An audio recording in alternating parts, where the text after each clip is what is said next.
News J நேயர்களுக்கு வணக்கம். இது சொல்லியடி நிகழ்ச்சி. இன்றைய நிகழ்ச்சியின் விருந்தினர் பத்திரிகையாளர் திரு முத்தலிப் அவர்கள். வணக்கம் சார். வணக்கம்.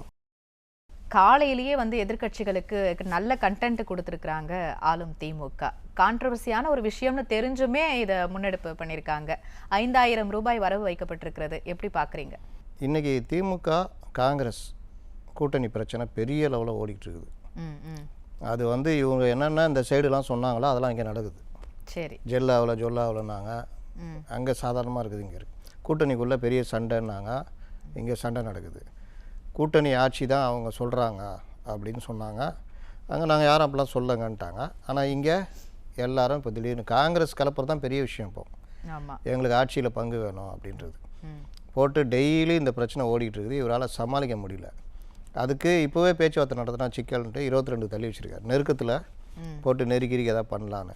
இன்னொரு பக்கம் காங்கிரஸ் தாவேகா கிட்ட போகலாமான்னு யோசிச்சுட்டு இருக்கிறாங்க. தாவேகாவும் ரெடியாக இருக்குது. சரி, இன்னைக்கு கூட விஜய் கூட அறிவிக்கலாம், யாராவது வந்தால் நாங்கள் வரவேற்கிறோன்னு. அப்போ இந்த மாதிரி ஒரு சிக்கட்டான நிலைமை இவரோட இமேஜ் கீழே போய்கிட்டே இருக்குது. அதை டைவர்ட் பண்ணுறதுக்கும் இந்த மாதிரி விஷயங்களில் ஒரு பரபரப்பை உண்டு பண்ணுறதுக்கும் இன்றைக்கி அறிவிச்சிருக்காரு. ரைட்டு. என்ன அறிவித்தார் அப்படின்னு பார்த்தா 5000 ரூபாய் இந்த தேர்தலை முன்னிட்டு முடக்க பார்க்கிறார்கள். யார்? அவங்க இவங்க எல்லாம் முடக்க பார்க்குறாங்க.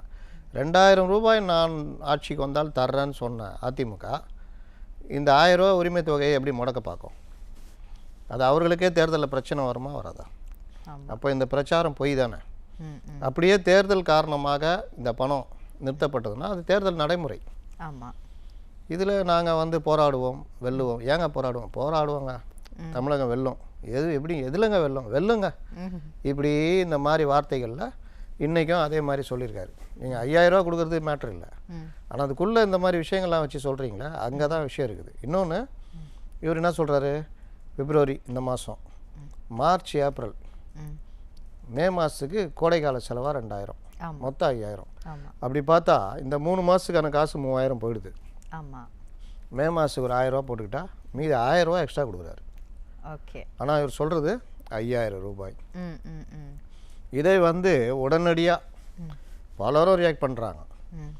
ஈவன் கொஞ்சம் அங்கங்கே ஒளிஞ்சிருந்தவங்க கூட இன்றைக்கி வெளியே இதை வரவேற்று, பத்திரிகையாளர்கள்லாம் வெளியில் வரவேற்று போகிறதெல்லாம் நம்ம பார்க்குறோம். இதெல்லாம் உடனடியாக கூட்டணி கட்சி வரவேற்று பேசுகிறவங்க எல்லாருமே பத்திரிகையாளர்கள் தானா இல்லை திமுகவினரா? திமுகவை ஆதரிக்கும் திமுகவை, அதாவது பத்திரிகையாளர்னு பொதுவாக பேசிக்கிட்டே இருக்கிற திமுக ஆதரவாளர் சொல்லலாம். ஏன்னா பொதுவாக விமர்சனம் பண்ணுறோம், விமர்சனம் வைக்கிறோன்றது அது வேறு. ஒரு ஆளுங்கட்சி இப்படி நடத்துது அப்படின்னா அதை எதிர்த்து விமர்சனம் வைக்கிறதுன்றது வேறு. ஆனால் ஆளுங்கட்சி ஒரு விஷயம் போடுதுன்னா அதை ரொம்ப நுணுக்கமாக பார்க்க வேண்டியது பத்திரிகையாளர்கள் பணி. அப்போ இங்கே எங்கே 5000 வருது அப்படின்னு பார்த்தா 5000ன்றது இல்லை. நீங்கள் இந்த 3 மாதத்துக்கான காசு சாதாரணமாக வரப்போகுது 3000.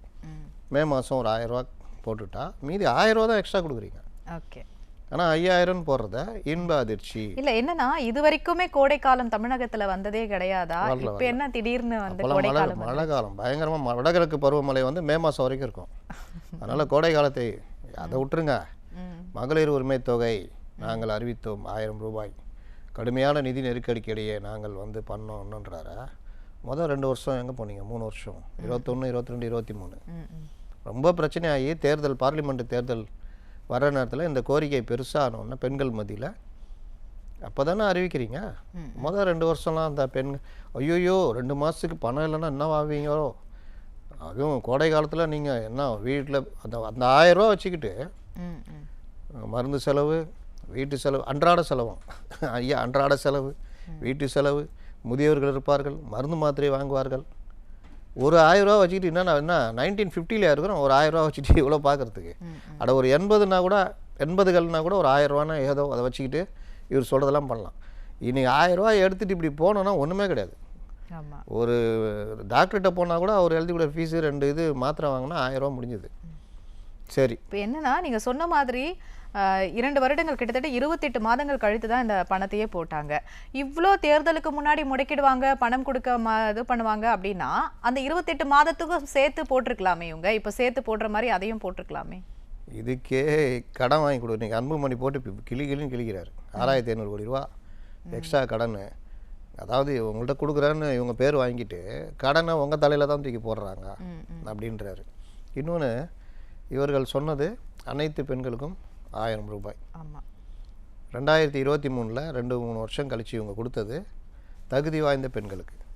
அதுலேயும் பிரச்சனை வருதுன்னொன்னே கூடுதலாக ஒரு 10-20 லட்சம் பேரை சேர்த்துக்கிட்டு அதுக்கு ஒரு விழா நேரு ஸ்டேடியத்தில். எது கூடுதலாக ஒரு 25 லட்சம் பேர் கொடுக்கறதுக்கு ஒரு விழா கொடுத்தீங்க. மீதி 1 கோடி பேர் வெளியே இருக்காங்களே, வாங்காமல். அவங்களாம் தகுதி வாய்ந்தவர்கள் இல்லையா? அவங்களோட வீட்டில் கஷ்டம் இல்லையா? அவங்களுக்கு அன்றாட செலவுகள் இல்லையா? ஒரு 1000 ரூபா வச்சுட்டு ஒரு மாதம் பூரா செலவு பண்ணுவாங்கல்ல நீங்கள் சொல்கிறபடி பார்த்தா. அப்போ அவங்களுக்கு இல்லையா? சரி, அதை விட்டுருங்க. இவ்வளோ வருத்தப்படுற முதல்வர் மின் கட்டணத்தை உயர்த்திடக்கூடாதுல்ல? 4 ஆண்டு 2017 உதய் மின் திட்டத்தில் கையெழுத்து போட்ட பிறகு 4 ஆண்டு காலம் அதிமுக அதை ஏற்றவே இல்லை. ஆனால் நீங்கள் 2021 வந்ததுலேருந்து மின் கட்டணத்தை ஒவ்வொரு வருஷம் ஏற்றித்தானே போனீங்க. ஒருவேளை கோடை காலத்தில் மின் கட்டணம் அதிகமாகுன்றதுனாலேயே அதை சமாளிக்க கொடுத்துருக்காங்க. அது எக்ஸ்ட்ரா 1000 ரூபா கொடுத்துருப்பாருன்னு நினைக்கிறேன். அதுக்கு தான் கோடைக்கால சிறப்பு தொகை. கோடைக்காலம். இன்னொரு விஷயம், இந்த மின் கட்டணம் 4 வருஷத்தில் இவங்க ஏற்றுனது கணக்கு போட்டிங்கன்னா எங்கேயோ போயிடும். ஒவ்வொரு வீட்டுக்குமே நீங்கள் 1000 ரூபா கட்டுற இடத்துல 3000 ரூபாய்ட்டு கட்டுற மாதிரி 2000 ரூபா எக்ஸ்ட்ரா செலவு ஆகிற மாதிரி கணக்கு. மாதந்தோறும் மின் கட்டணம்னு சொன்னீங்க, அதையும் நீங்கள் பண்ணலையே. சிலிண்டருக்கு 1000 ரூபா கொடுக்குறேன்னு நீங்கள் அது கூட கொடுக்கலையே. ஒரு மாதம் கணக்கு போட்டால் 50 ரூபா. இன்றைக்கி அவ்வளோ வருத்தப்படுறாரு. ஐயோ, இந்த பெண்களுக்கு காசு இல்லைன்னா, செலவுக்கு இல்லைன்னா என்ன பண்ணுவாங்க? அதனாலேயே நாங்கள் வந்து இந்த மாதிரி கொடுக்குறோம். இதை தடுக்க பார்க்கிறார்கள், முடக்க பார்க்கிறார்கள். அதாவது இவங்க எது பண்ணாலும் அதில் அடுத்தவங்கள ஒரு இதான் சொல்கிறேன்ல, தமிழகம் போராடும். ஏங்க போராடுறீங்க? நாங்கள் போராடுவோம்பா, தமிழகம் வெல்லும். எதில் வெல்லும்? நாங்கள் வெல்லுவோம் இப்படின்னு இந்த டெம்ப்ளேட் வேர்டு இருக்குல்ல, அதே தான் இன்றைக்கி உட்காந்து இவர் சொல்லிகிட்டு இருக்காரு. 1000 ரூபா கொடுத்ததை 5000 ரூபா கொடுத்த மாதிரி ஒரு கதை சொல்கிறாரு. இன்னொன்று, தமிழக மக்கள் மத்தி இவ்வளோ கவலைப்படுறீங்கன்னா, ஒரு 500 டாஸ்மாக் கடைகளை நாங்கள் குறைப்போன்னு சொல்லிட்டு ஏடிஎம்கே இதில் அவங்க சைன் பண்ணாங்க. மறைந்த முதல்வர் ஜெயலலிதா 500 கடைகள் குறைச்சிட்டு வந்தாங்க. ஆனால் இங்கே ஆட்சியில் வந்து ஒரு கடை கூட குறைக்கலையே. ஒரே ஒரு தடவை ஏதோ குறைச்சாங்கன்னு நினைக்கிறேன். இல்லை, அதுக்கு பதிலாக வந்து FL2 பார்ன்னு சொல்லிட்டு அது வேற. அது நீங்கள் கணக்கிலே எடுக்க முடியாது. அது மற்ற விஷயங்கள்லாம் வந்து இன்றைக்கி மது கடைகள் இல்லாத நேரம், அந்த 12 மணி டு நைட்டு 10 இல்லாத நேரத்தில் கடைகள் திறந்து வச்சு அந்த தனியாக விற்கிறது, இந்த மாதிரி விஷயங்கள்லாம் நீங்கள் இப்போது காவல்துறை கண்காணிப்பு பல விஷயங்கள் வந்து இன்றைக்கி ரொம்ப சாதாரணமாக காலையில் சட்டவிரோத பார்கள் இதெல்லாம் போய் காலையிலே குடிக்கிறான், வேலைக்கு போகாமல் போகிறான். அதெல்லாம் அந்த குடும்பத்தை பாதிக்காதா? போதை பழக்கம் எவ்வளோ பெருகி இன்றைக்கி இளைஞர்கள், வீட்டில் இருக்க சிறுவர்கள், பள்ளி சிறுவர்கள் இவங்கெல்லாம் போதை. முந்தானத்தை கூட ஒரு காணொலியில் ஒரு பையன் முழுசாக குடிச்சிட்டு அப்படியே தெரிஞ்சுக்கிட்டு இருக்கிறான். 13 வயசு பையன் பாக்கெட்லேருந்து எடுத்திருக்காங்க ஒரு ஸ்கூலில். கஞ்சா கொண்டு போய் விற்கிற இதெல்லாம் அந்த குடும்பத்தை பாதிக்காதா? இதெல்லாம் தடுக்கிற வேண்டியதானே அந்த அரசுடைய கடமை. சிந்தட்டிக் ட்ரக்ஸ் பெருகிருக்குதா இல்லையா? எல்லாருமே ஆதாரபூர்வமாக சொல்கிறாங்களா இல்லையா? நீங்களும் பிடிச்சிக்கிட்டு இருக்கிறீங்க. மெத்துன்ற கான்செப்ட்டு இதுக்கு முன்னாடி தமிழ்நாட்டில் கிடையவே கிடையாது. இன்றைக்கி அந்த மெத்தப்பட்டைன் வந்து கிடைக்குதா இல்லையா? அப்போ இளம் பருவத்தினர் சீரழிகிறதுலாம் ஒவ்வொரு குடும்பத்தையும் பாதிக்காதா? கூட்டணி கட்சிகள்லாம் கொடுக்குற நெருக்கடினால மக்கள்கிட்ட பணத்தை கொடுத்து நம்ம வாக்குகளை சம்பாதிக்கலாம் அப்படின்னு திமுக தனிச்சே நிற்கலாம் அப்படின்ற ஒரு ஐடியாவில் இருக்காங்களா? தனிச்செல்லாம் நின்னா அவ்வளோதான், முடிச்சு விட்ருவாங்க கதையை. காங்கிரஸ் இல்லாமல் நிற்க சொல்லுங்கள் பார்ப்போம். இது எல்லாமே அதாவது ஒன்றால் நான் என்னால் நீ தான். ஓகே. ஒரு வீட்டில் ஹஸ்பண்ட் வேலைக்கு போகிறாரு, ஒய்ஃப் வீட்டில் சமைக்கிறாங்க, எல்லா வேலையும் செய்கிறாங்க. ஹஸ்பண்டு சும்மா நீட்டாக சாப்பாடு மூட்டையை தூக்கின்னு போகிறாருன்னா அதுக்கு காலையிலேருந்து மனைவியுடைய வேலை முக்கியம். இவர் வெளியில் போயிட்டு ஒய்ஃப் என்ன பண்ணுறாங்க? அவங்க வீட்டில் சும்மா தான் இருக்காங்கன்னா ஒரு நாள் அவங்க சும்மா இருக்கட்டும், அவங்க கதி என்ன பாருங்கள். இதுதான் கூட்டணி கட்சிகளுக்கும் திமுகவும் வித்தியாசம். இவங்க என்ன 3%, இவங்க 5%, எங்களால் தான் இவங்க அப்படின்னா அவங்க ஒரு நாள் ஒதுங்கட்டுமே. நீங்கள் என்ன கதி ஆகுறீங்க பாருங்கள். இப்போது கடந்த ஜனவரியில் வந்து 3000 ரூபாய் கொடுத்தாங்க, இப்போது 5000 ரூபாய் வச்சுருக்காங்க. இது அடுத்தடுத்த மாதங்களுக்கான அமௌண்ட்டு அப்படின்னாலுமே இப்போ மொத்தமாக ஒரே நேரத்தில் கொடுத்தது அப்படின்றது ஒரு நிதி நெருக்கடியை ஏற்படுத்தாதா சார்? அதுதான் 6500 கோடி ரூபா வாங்கிட்டு கூடுதல் கடன் சுமையை இன்றைக்கி தலையில் இது பண்ணுறாங்க. மக்கள் தலையில் தான் அதையும் போடுறாங்கன்னா அன்புமணி ராமதாஸ் குற்றம் சாட்டுறாரு. இன்னைக்கு காலையில் அவர் உடனே அறிக்கை விட்டுட்டாரு. நீங்கள் எதுவுமே மின் கட்டணத்திலிருந்து பல விஷயங்கள், வீட்டு வரி ஊற்றுனீங்களா இல்லையா, சொத்து வரி உயர்த்தினீங்களா இல்லையா, வீட்டு வரி உயர்த்தினீங்கனால வாடகை ஏறும். அந்த வாடகை யார் தலையில் விழும்? வாடகைக்கு இருக்கிற சாதாரண மக்கள் தலையில் தான் விழும். குப்பைக்கு வரி போட்டாங்களா இல்லையா? இப்படி எதில் இவங்க விலைவாசி ஏற்றல. இன்றைக்கி இந்த ஆட்சிக்கு வந்து 2021 இன்னைக்கு வரைக்கும் அன்றைக்கி ஒரு 200 ரூபா எடுத்துகிட்டு போனால் ஒரு 5 பேர் இருக்கிற குடும்பத்துக்கு வீட்டு செலவுக்கு அரிசி, பருப்பு, காய்கறிலாம் வாங்கிட்டு வரலாம். இன்றைக்கி 500 எடுத்துகிட்டு போனாலும் பத்தாதுன்னா எந்த அளவுக்கு நீங்கள் கட்டுப்பாடு இல்லாமல் வச்சுருக்கீங்க. இந்த மாதிரி ஒவ்வொரு விஷயத்துலையுமே ஃபெயிலியர். இந்த ஃபெயிலியர் இப்போ இவர் 5000 சொல்கிறாருல்ல, அது ஒவ்வொரு மாதம் வர தொகை தானே. இதில் என்ன வரவேற்பு பேச ஒன்றுமே இல்லையே அப்படின்றீங்க. அடுத்த மாதத்துக்கு 1000 அதெல்லாம் முன்கூட்டியே கொடுத்துட்டாரு, அவ்வளோதான். ஆமாம். இதில் என்ன வரவேற்று பயங்கரமாக இன்ப அதிர்ச்சி அது இதுன்னு. அதாவது ஒரு ஒரு கம்பெனி 3 மாதம் சம்பளத்தை இப்போவே கையில் கொடுத்துட்டாங்க. அடுத்த 3 மாதம் நீ வேலை செய்யணும் ராசா, சம்பளம் கிடையாது. அதானே அதோடைய அர்த்தம். அடுத்த மாதம் எதாவது போட போகிறீங்களா? இல்லை. அதுக்கு அடுத்த மாதம் இல்லை. அதுக்கு அடுத்த மாதம் நீங்கள் இருக்கவே மாட்டீங்க. அப்போ 3 மாதம் போடாததுக்கு இப்போ கொடுத்துட்டீங்க, முன்னாலேயே அட்வான்ஸாக கொடுத்துருக்கீங்க. இதில் என்ன இன்ப அதிர்ச்சி? இன்னொரு முக்கியமான விஷயத்தையும் சொல்லியிருக்காங்க சார். அதிமுகவினுடைய முதற்கட்ட தேர்தல் அறிக்கையிலேயே 2000 ரூபாய் வர வைக்கப்படும் மகளிர் உரிமை தொகை இப்போ சொல்லிட்டாங்க. இப்போ இவங்க வந்து நாங்களும் கொடுப்போம் அப்படின்னு சொல்லியிருக்காங்க. ஏற்கனவே வந்து 2021 அதிமுக தான் முதல்ல முன்னெடுத்தது மகளிருக்கு உரிமை தொகை கொடுக்குறேன்னு சொல்லிட்டு அதே தான் காப்பி பண்ணி இப்போ பண்ணாங்க. இப்போ மறுபடியும் அதே தானே பண்ணுறாங்க. இவர்கள் என்ன சொன்னாலும் முதல்ல தேர்தல் அறிக்கையை பொறுத்த வரைக்கும் யார் முதல்ல சொல்கிறாங்கன்றதான் எடுபடும். நீங்கள் போன தடவை இவங்க 1500 சொன்னாங்க. கமல்ஹாசன் 1500னாரு. அவர் ஏதோ ஆட்சிக்கு வர மாதிரி அங்கேருந்து பிடுங்கி இவங்க 1000 அதுக்கு பிறகு 2000 அதிமுக சொல்லிச்சு. ஏன்னா முதல்ல அறிவிக்கிறது தான் எப்பவுமே போய் சேரும். முதல்ல 2000 அறிவிச்சிட்டாரு. இப்போ நீங்கள் என்ன ஸ்டிக்கர் ஓட்டினாலும் நடக்காது. 3 சிலிண்டர் தரேன்ட்டார். 3 சிலிண்டருன்றது 6 சிலிண்டர் ஒரு குடும்பம் ஒரு வருஷத்துக்கு பயன்படுத்துதுன்னா அதில் பாதி கொடுக்குறாங்க. நீங்கள் சிலிண்டருக்கு 100 ரூபா, அதாவது மாதம் 50 ரூபா, அதுவே உங்களால் கொடுக்க முடியல. அப்போ சிலிண்டர் வாங்கி கஷ்டப்படுறவங்க பற்றிலாம் கவலைப்பட்டீங்களா? இனிமேல் இவர் தேர்தல் அறிக்கையில் நாங்கள் 5 சிலிண்டர் கொடுக்குறோன்னு சொன்னால் கூட ஜனங்க நம்ப மாட்டாங்க. ஒரு சிலிண்டர்னா கூட நம்ப மாட்டாங்க. ஏன் நம்ப மாட்டாங்கன்னா ஆல்ரெடி கொடுத்த 100 ரூபா, அதாவது மாதம் 50 ரூபா கணக்கு போட்டால் அதுவே கொடுக்கல. நீங்கள் இவ்வளோ யோசிக்கிறாரா? ஐயோ பாவம் குடும்பங்கள்னு. கல்வி கடன்னாச்சு ரத்தே பண்ணலையே. எத்தனை குடும்பங்களில் வாங்கிட்டு இன்றைக்கி அந்த பசங்க வேலைக்கு போய் வீட்டுக்கு காசு கொடுக்காம ஏன்னா பேங்க்கில் தான் சம்பளம் கிரெடிட் ஆகும். நீங்கள் இப்படி போட்டோன்னு அங்கே எடுத்துருவாங்க கல்வி கடன். அப்போ எவ்வளோ பசங்க வயிறு அறிஞ்சிருப்பாங்க, இந்த கவர்மெண்ட்டு வரணும் கல்வி கடன் ரத்து பண்ணுவாங்கன்னு. இன்றைக்கி சம்பாதிச்சு கல்வி கடனை கொடுத்துட்ருக்குற மாதிரி ஒரு நிலமை. சரி, பொதுமக்கள் ஐயோ பாவம் அப்படின்றீங்களா?